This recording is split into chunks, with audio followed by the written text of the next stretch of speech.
And welcome back. Well, Life 360 is an app that is used by millions in the U.S. It allows you to share your location with friends and family, along with many other features. Well, parents are able to track their kids' whereabouts in real time, and teenagers all across the country say it is ruining their lives. Joining us now to discuss this, quote, controversial way of parenting is clinical psychologist and mom. It's Dr. Melissa Westendorf. Good morning to you, doctor. Good morning. Good morning. Good to see you. You know, it's interesting. I know of this app because girlfriends of mine, we use it in terms of a safety device. If you're Right. walking home at night, in the past when bars were open, not anymore right now. But it was something that was super useful for that. This, in terms of parenting, is totally different. How do you describe Life 360 to people? It's still about safety, right? It just gives us safety in a lot of different features, whether it's driving, location. It has emergency button or a panic button that notifies people in your circle.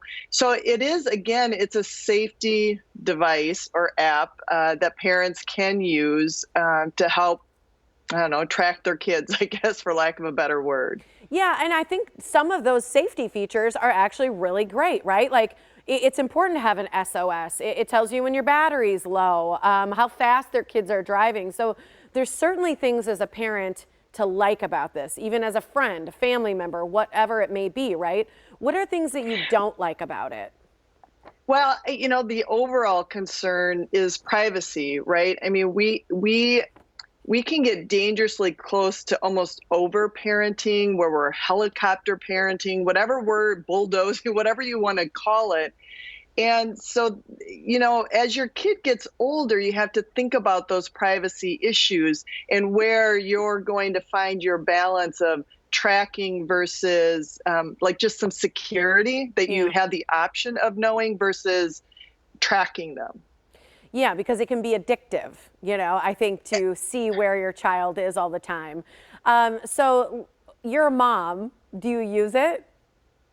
Oh, well, I have to admit I do, and I use it for one I know. I use it for one specific reason, and that is because I have new drivers in my home. And what I like about the driving feature is it tells you when they pick up the phone while the Mm, car is in motion, rapid acceleration, hard braking. And, given that they really only drive for about 6 months with us before they're able to get their license, that they're pretty inexperienced drivers. And I do like it for that feature. It has caused some problems for drivers in my home, but I do like that feature of it. And I try to balance that with not checking like where they're located or even always checking. But I do get notifications that say, top speed was 45 miles an hour. So I like that particular feature. It's interesting because as a non-parent, I go back and forth with this feeling of like, well, I remember when we were kids, if my mom was monitoring when I first drove. So you try and put yourself as a non-parent in the shoe of the kids sometimes even more. And I wonder, because I'm sure you hear it as a psychologist and from your own kids, that feeling that kids would say, this is unfair. I feel like my parents don't trust me. This is ruining my life. All the things that we've heard teens say about this app. Right. Right. And I will admit, even in my house, we did not use it until someone got in particular trouble with their driving. So it was a way for us to say, well, we're just going to watch this for a little while. I agree. There are some certain privacy concerns, and so it shouldn't take away you saying, hey, where are you going, or texting them, say, where are you at, or other conversations that we have with the kids. Don't rely on that Life 360 to constantly tell you where your kids are at, because you still have to have the dialogue with them, and you have to know that you're going to find things on the app that maybe you don't like but really aren't earth shattering or life break, that you can just let go.